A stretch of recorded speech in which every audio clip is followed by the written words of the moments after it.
Are you struggling with blend shapes? Not anymore. With just a few clicks, we'll get you there. Fast, clean and easy. First things first, fire up the Helix Edit tool. Once it's loaded, go ahead and select your project name and the desired character you want to work on.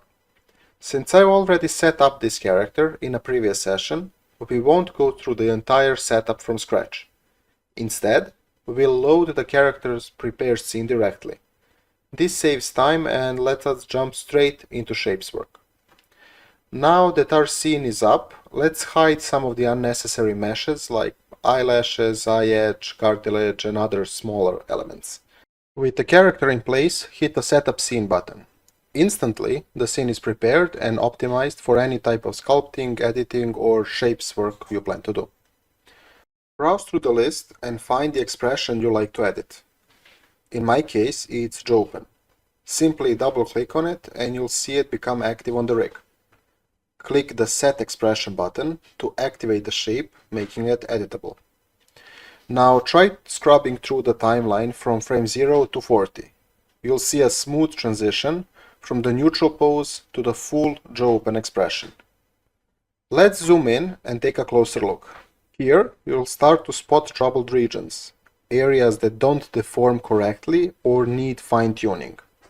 To fix those, let's bring in our new helper, the Expression Blending tool.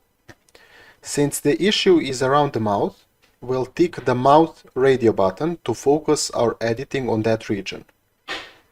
Next, we select the expressions we want to refine. Again, for me that's Jopen.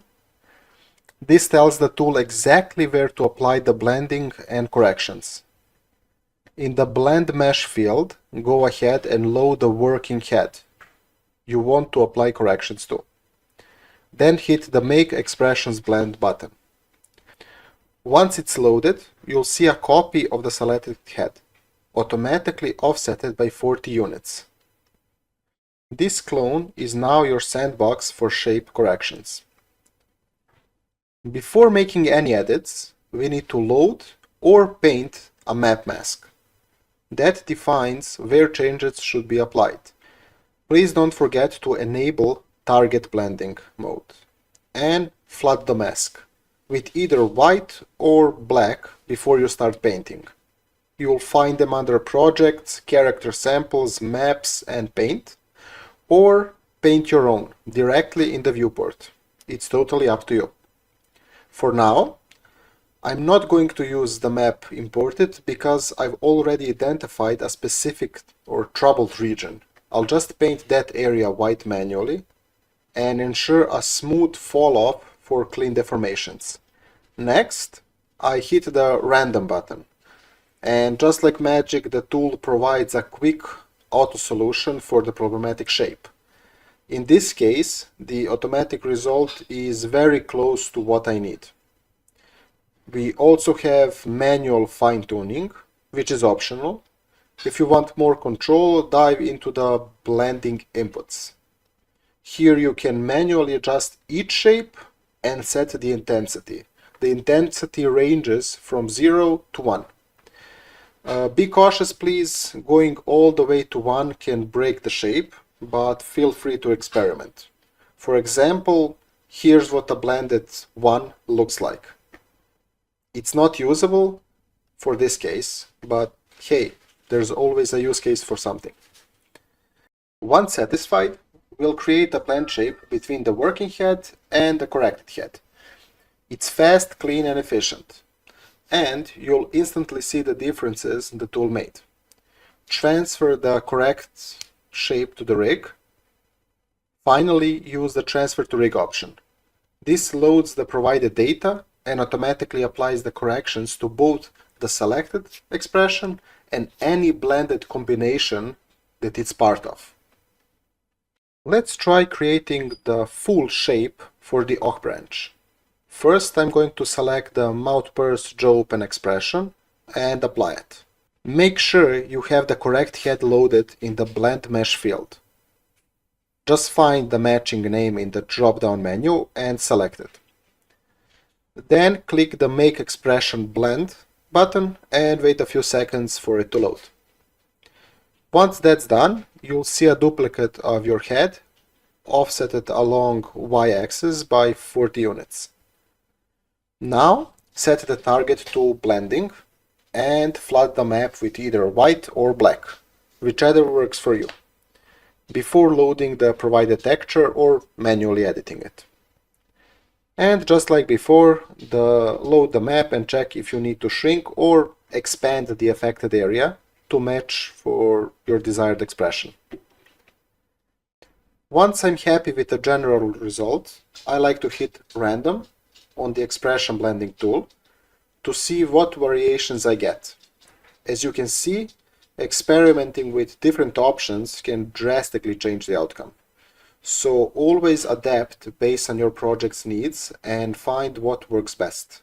Even if the overall shape looks good, I often lose some finer details. So the next step is to recover those details while keeping the improved shape.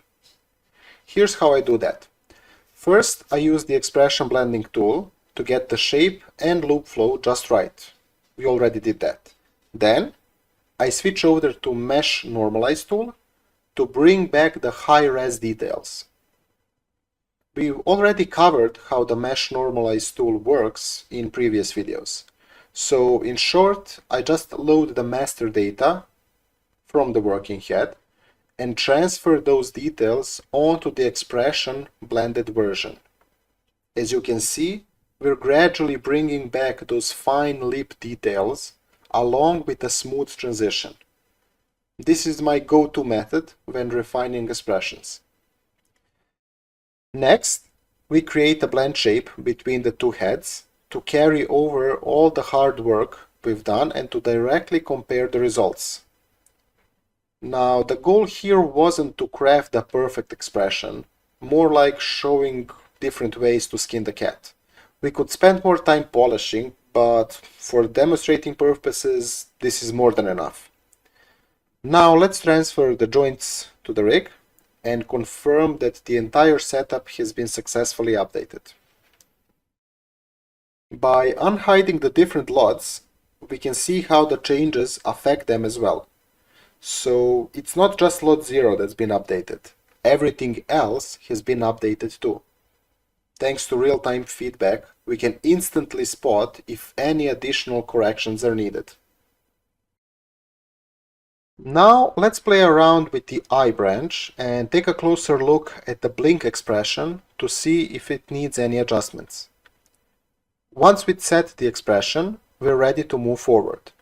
From frame 0 to 40, we can preview the blend, and honestly, it's not looking great. There's definitely room for improvement here.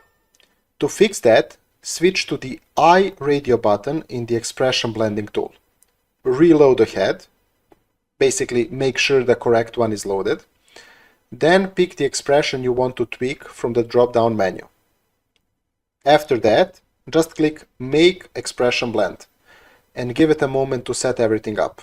I'll run a quick test to see if the results are satisfactory.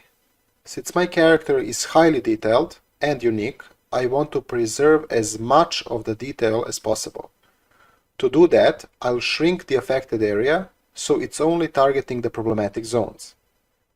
Once that's done, I'll get a much closer fit to my character. Because I've used Too Smooth Flood a few times already, I want to make sure the eyes are still being fully affected, so I'll go over them one more time. When I find something that works, I start refining specific areas and making comparisons.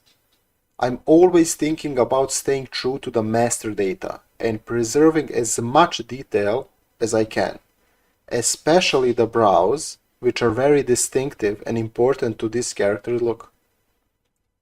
Once all the adjustments are complete, I transfer the shape back to the working head and compare the results.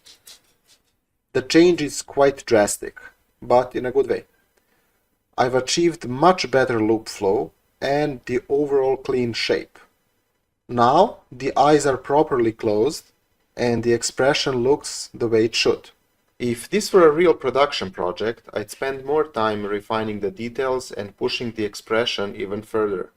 but you get the idea. As always, don't forget to transfer the joints to the rig, or simply transfer to rig, depending on how your character was set up initially. Thanks for watching, and I hope this walkthrough helps take your work to the next level.